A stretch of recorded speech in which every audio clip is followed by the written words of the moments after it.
Hello guys, now we want to join in the Museum Sultan Mahmud Badaruddin tour. This is the in front of is Museum Sultan Mahmud Badaruddin. The building is like this. Nah,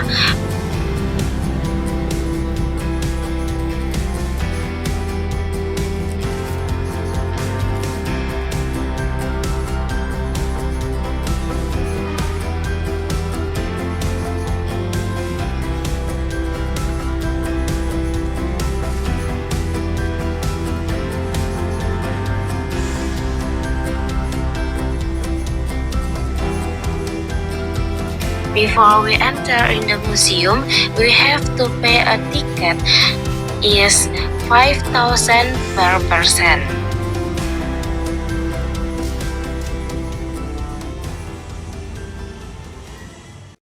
Now we look at the inscription again.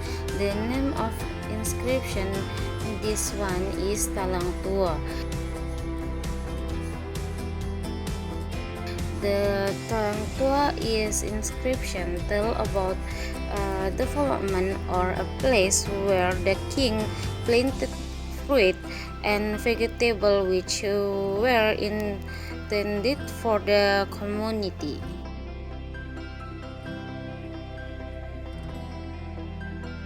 So people can take vegetable or fruit wherever they can, and anything in the place there.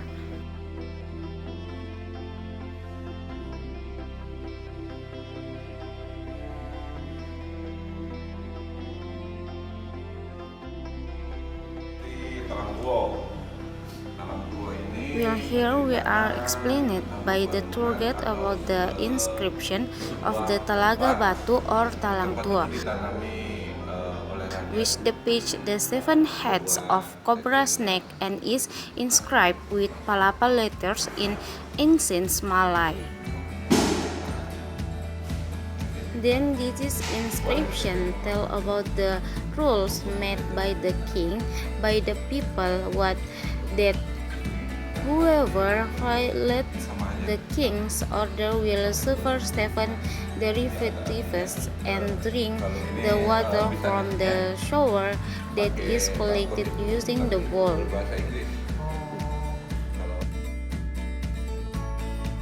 Now here we see statues that are still intact today, and everything behind is original. Not a replica, same that inscription like Talang Tua and etc. And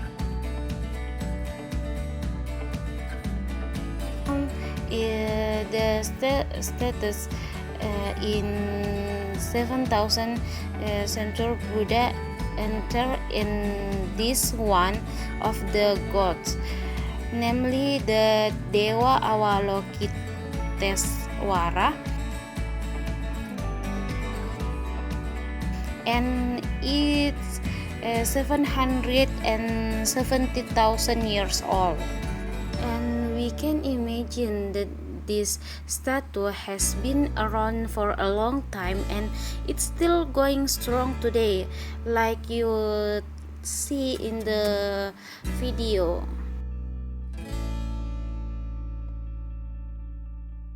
And there is two the small one that is two the statue of Buddha, and this is two not replica but it's real.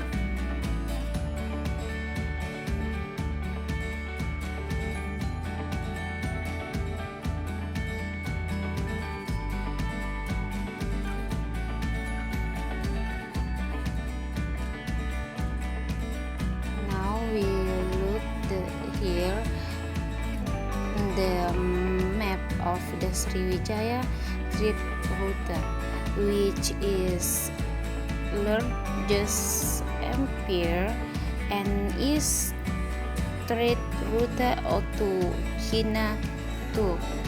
And we can see in the map the route from Kingdom of Sriwijaya is so largest. Therefore, the Kingdom of Sriwijaya is the largest kingdom.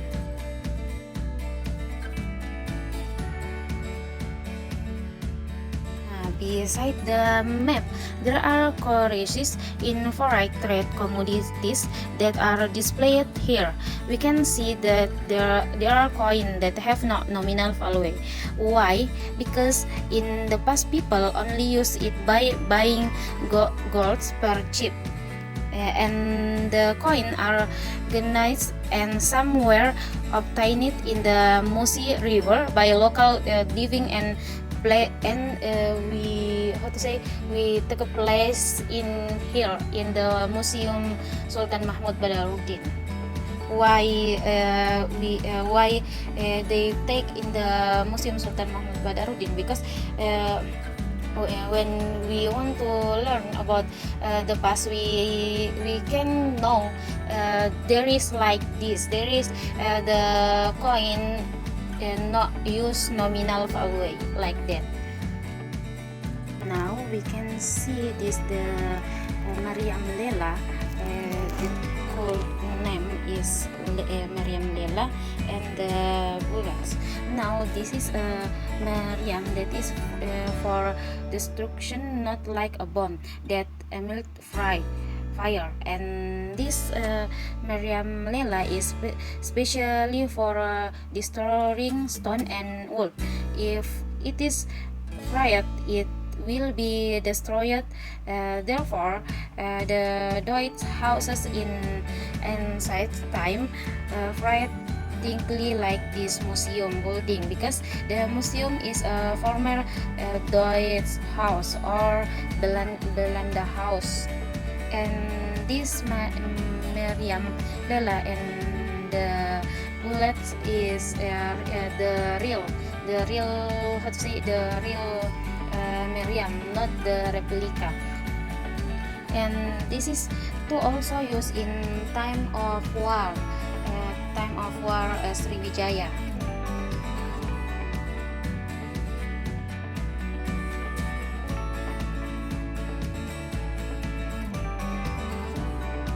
So guys, we can see the diorama of the Kota Gawang War, which was the beginning of Deutsch entry into Palembang.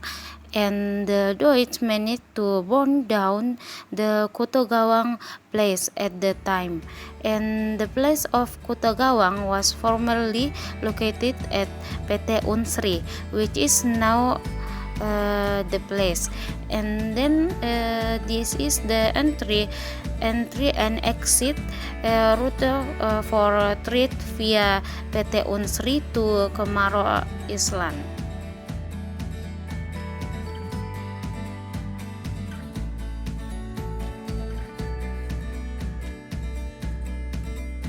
Guys, this is the last in the first floor.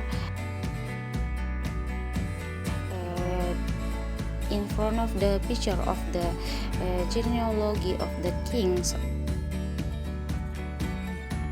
of Palembang, there is a picture of Ratu Sinuhun. Who is Ratu Sinuhun? Ratu Sinuhun is as known Ratu Palembang.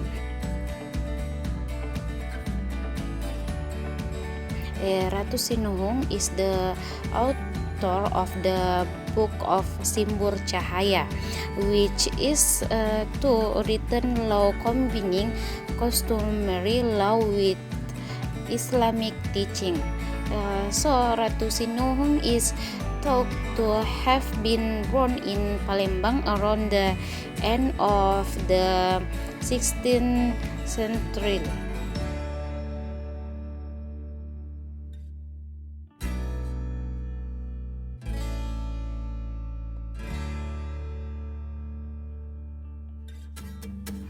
then Ratu Sinuhung married with the king of Palembang, namely is Reda Ing Kenaya.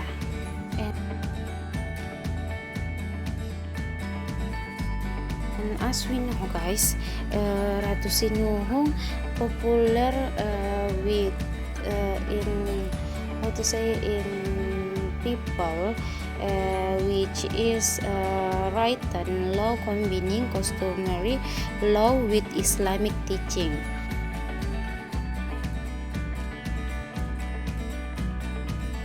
So if you want to know who the written from law combining customary law with Islamic teaching is Ratu Sinuhung.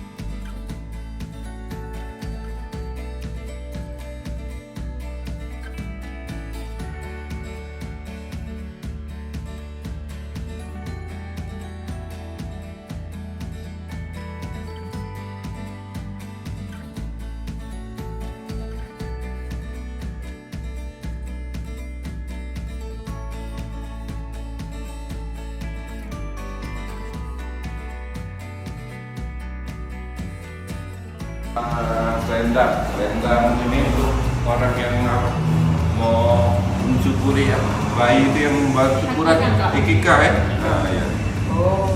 Ini benar-benar mas.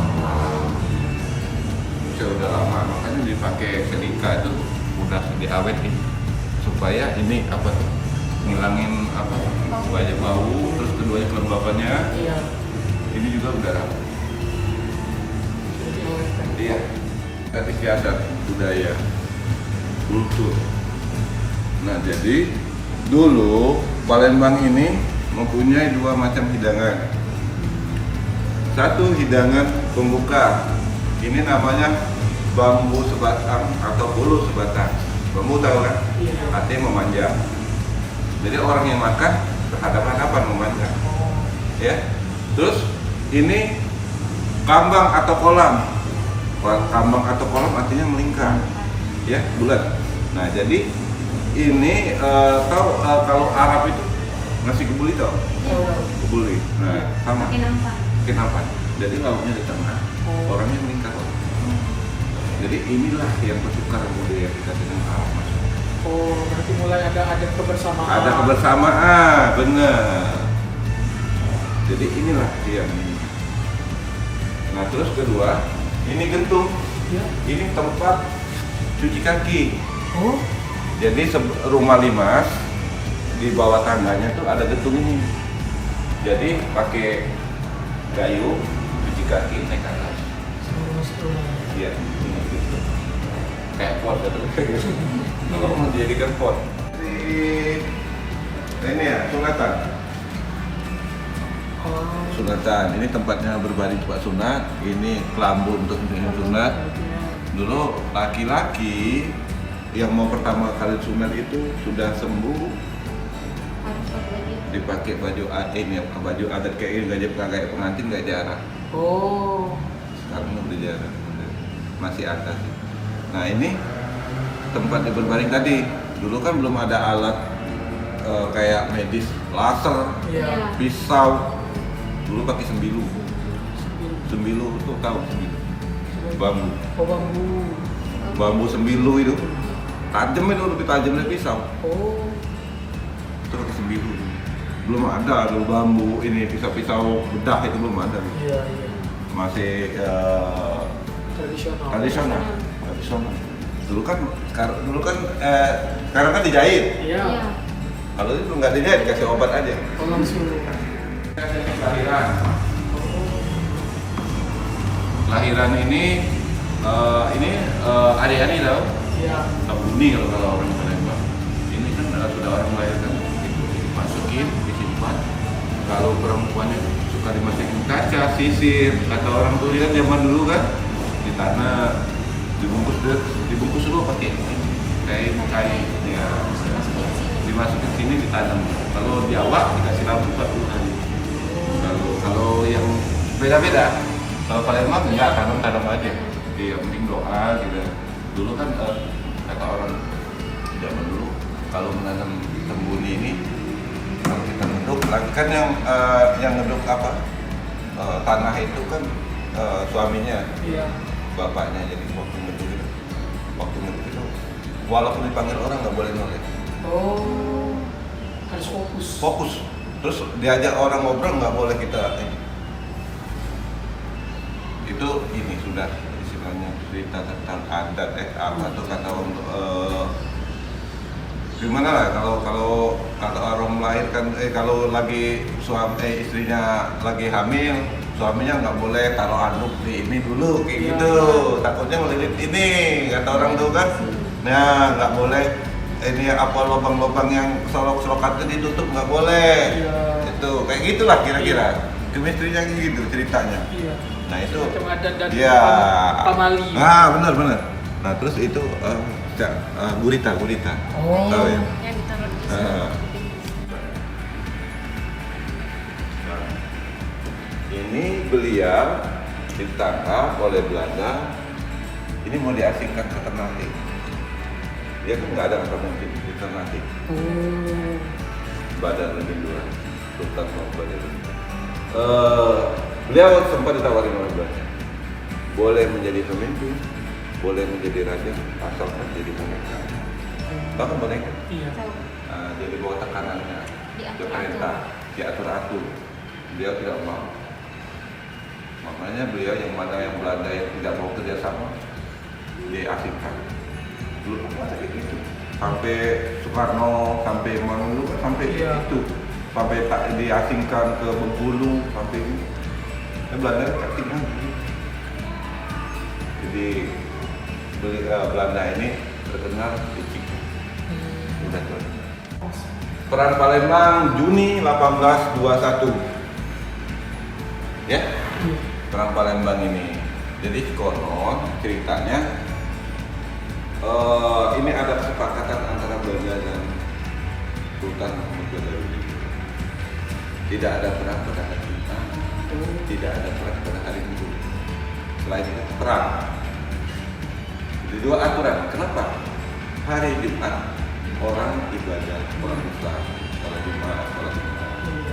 Kalau yang hari Minggu kamu Kristen, ya, ini kan. Jadi Sultan Mahmud Badarudin II ini orang yang tangkas dalam studi perang dengan Belanda menang, Inggris menang, pokoknya dari tangkas ya. Tapi Belanda itu kewalahan. Tapi Belanda ada cara. Belanda kan dia mengingkari janji. Dia perang dimasuki. Jadi orang lagi sholat subuh. Aku tuh lagi sholat subuh. Perang. Jadi nggak siap. Bebungnya hancur, nggak hancur terus. Jadi orang-orang yang tadi tuh nggak megang senjata, dia bombardir. Jadi mulailah ketangkap langsung Mahmud Badarudin menyerang. Ada 20.000 lama. Ada 20.000 lama tapi tidak produksi lagi 20.000. Ini di belakang uang 20.000 itu ada rumah dinas. Iya. Sudah dia seorang tabib oleh Menteri Jawa Tinggi sampai namanya terkenal sampai apa tuh.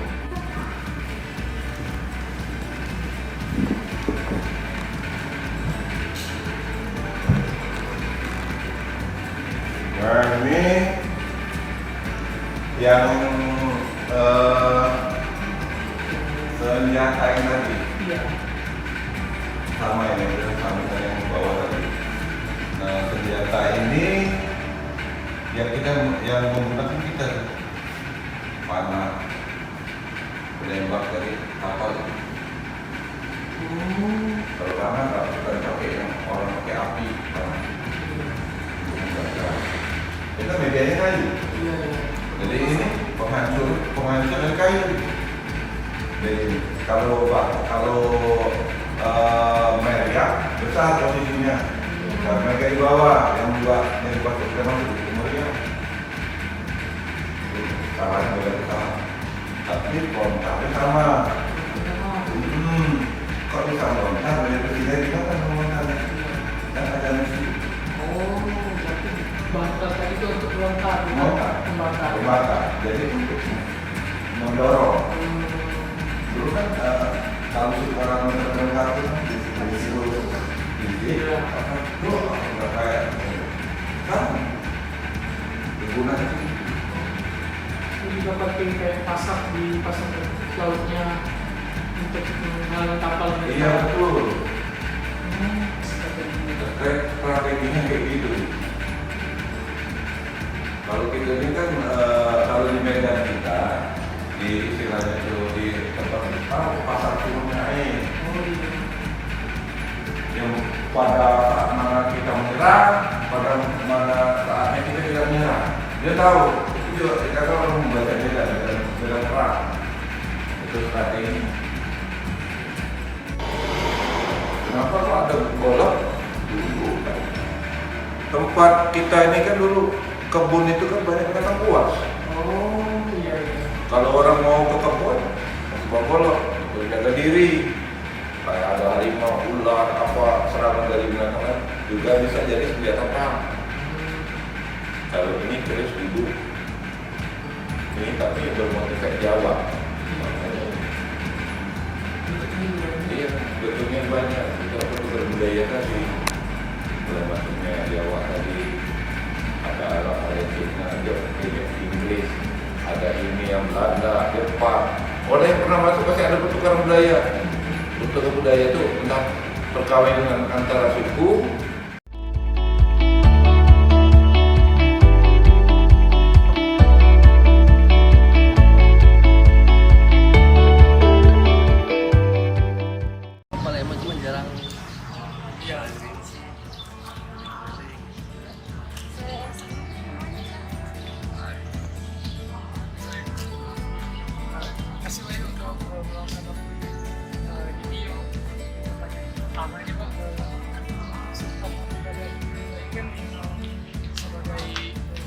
Pahlawan nasional kita di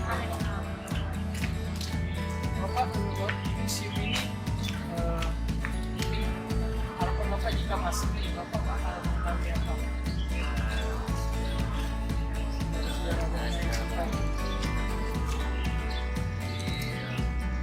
Tahu sih gimana kan?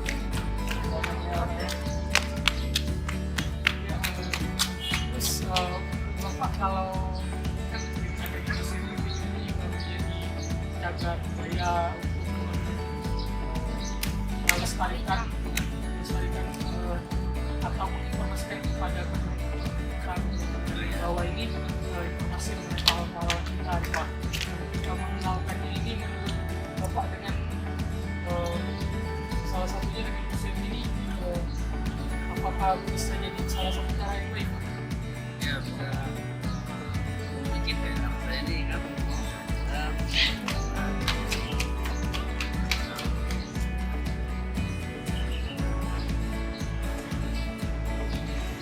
selain jadi agak untuk rekreasi bisa juga untuk edukasi ya. Iya. Visinya bisa lihat langsung. langsung Jadi tahu gambaran dari otaknya gitu. sekolah jadi tahu Iya. Terima kasih. kasih ya Iya. ya maaf ya Ya.